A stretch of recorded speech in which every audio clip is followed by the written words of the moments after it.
Okay, I'm not exactly sure. The camera just shut off on me. So let's try this again. So yeah, let's go on to the next page. Hopefully I can like easily join these two videos.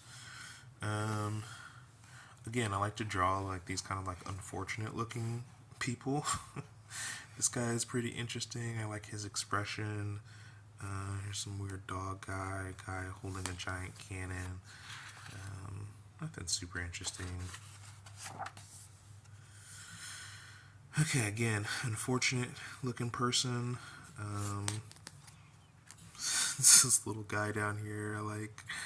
Um, yeah, just playing around with forms and shapes. Go a little bit faster through here. There's this nasty like slug guy with multiple genitalia. Again, I said this is probably not for appropriate for children, but like art is art, right? Like if you have an idea in your head, you want to get it out on paper. You don't want to like censor yourself. So here's this guy kind of holding this massive pack on his back. Here I'm like you can really see in this page I'm like really trying to understand women's hips, and some of them are like really bad, like, oh, okay, that's a woman's hips if she's like a bodybuilder or something. But over here I'm starting to get my feel for it. And again, like a lot of times I'll forget how to do something artistically and I have to just iterate at it over and over again. I'm like, oh, that's not quite what I wanted. That's not quite what I wanted. And just keep on making small changes. And I think that working in the pen really helps with that, because if I was working with pencil and then I just keep on erasing, and I think it causes more frustration. One of the things that I've noticed is like I really like to draw on whiteboards, and it's probably because it's so ephemeral. Like you know that you're going to erase it, that sometimes you get like really good designs, and you kind of have a sense of freedom because you're like, oh, I'm not going to keep this anyway. But when you put something down on paper that other people could possibly see, then it can kind of become like, oh, you kind of become a little self-conscious. But here's a pretty cool like little warrior woman here. Let's see. Okay, so on this page again, working on the hips, just trying to understand the gesture that's like aesthetically pleasing. There's like these like large calved women. Have a few notes here, like, oh, my arm's too long. I think this is kind of useful to kind of have fun with your drawings. Like, hey, my arm is too long here. Or like when you make like issues with overlapping lines, you just make little mistakes and don't take it so personally. It's not that big of a deal. It's kind of the cool thing about drawing, is you can always just like go at it again. Okay, this page, again, unfortunate guy, kind of weird, deranged guy down here. Let me see if I can angle that so you can see him. A little deranged guy down here. I like drawing those guys. It's just fun. I don't know why. A lot of times people just like focus on like good-looking people to draw, and that's not as fun to me as some of these people that don't look as good. Here's another cool little warrior woman. Um, you may notice a lot here that a lot of my drawings at this point are just like characters or faces. That's something that I'm trying to get away from now and draw more scenes and do a little bit more visual storytelling with my work. So I've been watching, I think his name is Tim McBurney. He's got a really good channel. I just want to give a shout out to all these like really amazing YouTube channels that have really helped me become better at my art. But definitely Cynic's design is like the number one like inspiration at this point. I just like the fact how he can like produce things from his mind relatively easily, and that's something that I really enjoy. So this page has got there's this character here. He's looking at his hand. One of the things I do as working with kids, and I know you're like looking at my sketchbook and like, oh, you work with kids. Don't worry, I do not show them my sketchbook. But we do like these like prompts that they write on, and one of them was, would you rather have fingers as long as legs or legs as short as fingers? And so I like drew that. Like this guy's got like these massive fingers, disproportionate fingers, and of course he is dismayed. Move this out of the way. Okay, that's a little better. All right. Again, just some faces. Nothing too special here. Some faces again, trying the color. That's not too bad. It actually looks better on camera than it does on paper. These simple figures, I really like these simple figure guys. They're a lot of fun to draw. Let's see. This is kind of like a throwaway page. Nothing really. Okay, let me move this down. So here's my one of the first attempts in this sketchbook, at least, at a scene. So what this is it's like kind of like this gorge where like this tent city, this shanty town has established, and up above is like this giant floating barge where the king lives. So yeah, just playing around with those ideas. And then this one, I'm using some brush pen here. I don't do a lot of brush pen, but I can get into it and have some pretty good results. This is a character that I messed up and his neck got all weird, but I was just like, let me just go with it and see. And so he's just like this long, weird necked person. This woman looks pretty interesting, I think. Came out pretty well. There's a screaming face in the back. There's this weird boar thing. A snake. There's this guy. I really liked this guy before I painted it. I tried to color him, so you could probably faintly see like some of the color pencils. One of the things I'm going to talk about in another video in this channel is what I found that I like the most so far, at least with adding color to your sketchbook, and that's going to be watercolor. You do need some pretty like heavy duty paper to do it well without the paper like falling apart, but watercolor just offers so many possibilities with sketching. It's something I'm just kind of getting into, so I don't profess to be an expert. And I should say too, like, I don't profess to be like a great artist. I just really enjoy it and I enjoy learning. So I would say I'm maybe somewhere in the intermediate area of art. Like I can draw a picture, but it's not like I can draw like a beautiful composition painting or anything at this point. But maybe that can be useful to you if you're a beginner, because a lot of times I think beginners see like these really great artists that can make this really amazing finished piece, but you know, it's sometimes it's easier to learn from somebody who's a little bit closer to you in ability level than it is to look at the masters and learn from them, because a lot of the times they take things for granted, like, oh, you just know how to do this. So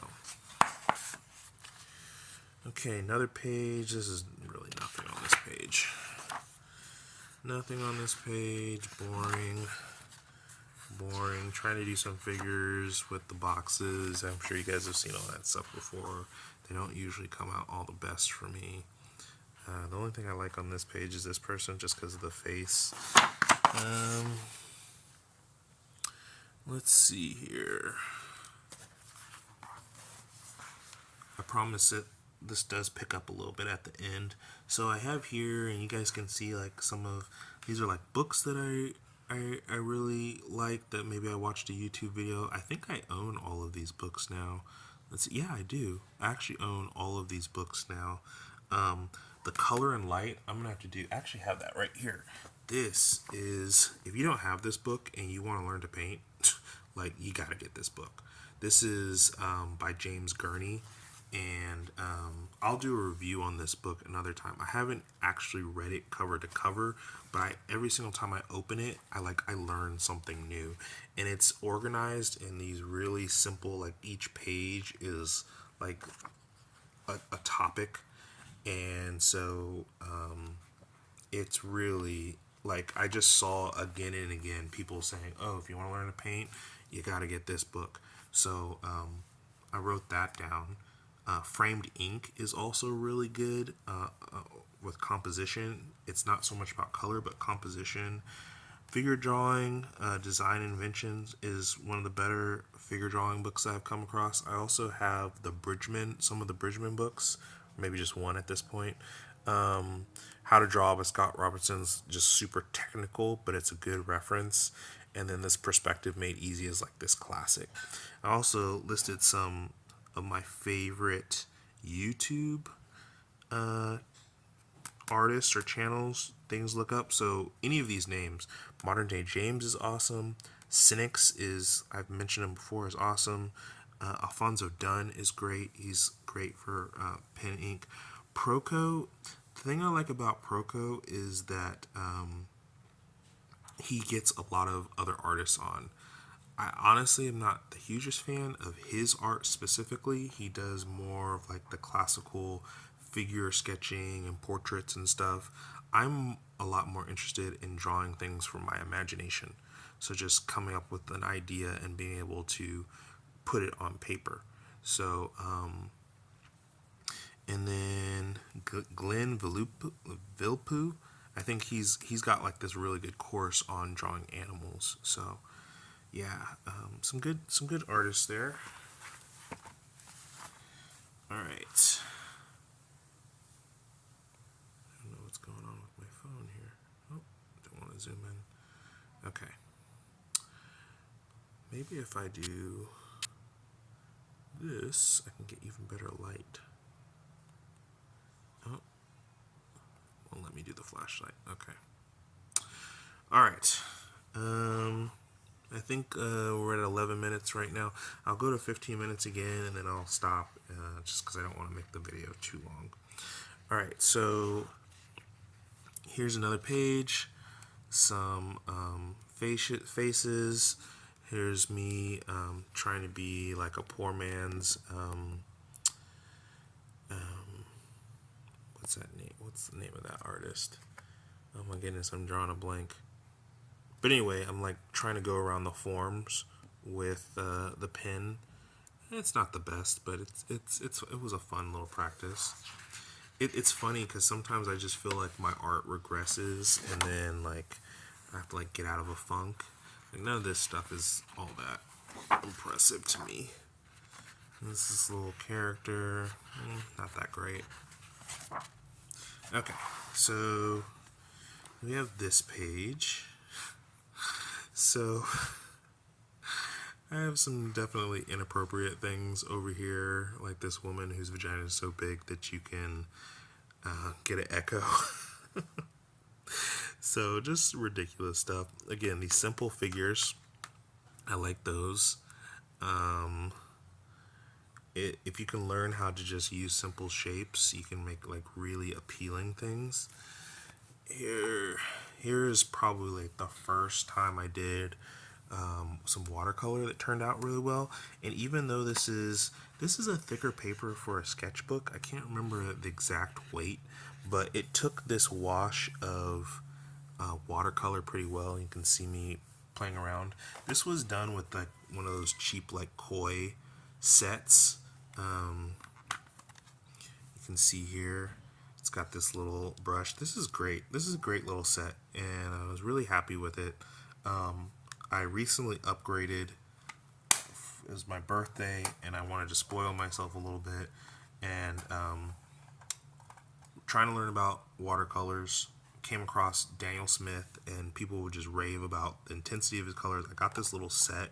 It's like $40. These are really expensive watercolors when you buy them individually. They're like anywhere from $10 to $20 each, depending on the type. But this set comes with these little tiny ones, but this is plenty of watercolor. This will, like, unless you're like a professional artist, this will last you like a long time. You'll have a lot of stuff that you can do with this one. And so I bought my own portable, and I filled it with the tubes. And this is just the split complementary, or I'm sorry, the split primary color. So It's two types of yellow, even though it's orange. Called, they would call this like a, excuse me, like a warm yellow. Two types of red, warm and cool. This is leaning more towards a purple. Probably doesn't come out super clear in the video. And then two blues. And with these, you can mix almost any color that you want. You can make grays and browns. You can make the secondaries, green, orange, purple, without any color and without any issues. I think I have two more full pans here for the watercolor. I think that I'm going to put like a white gouache so I can do highlights in here. And then this other one I may remove and put two half pans in here and maybe put some greens or mix up my own version of like a burnt sienna or a yellow ochre to have those, because those are really good for skin tones. And you can mix those, you can mix something similar to those, but it's nice to have them on hand. And I could basically just take these, mix them up into the proportions I want, and then put them in there. And so I really like this case. I got it off Amazon. It's got 3 large compartments and then it's got 6 small ones. So I'm not doing that right now, but I would probably just put one of each color in here and then do my mixing over here. One side for warms, one side for cools, and then one side for my grays and browns. So I'll go over this set a little bit more in another video, and I think I'll stop now because I went over 15 minutes, and I think we may be able to finish the sketchbook in the next video, but if not, it doesn't really matter. You can watch as much as you want, or you can watch all of it. It doesn't really matter. So thank you for watching, and I'll see you guys in the next video.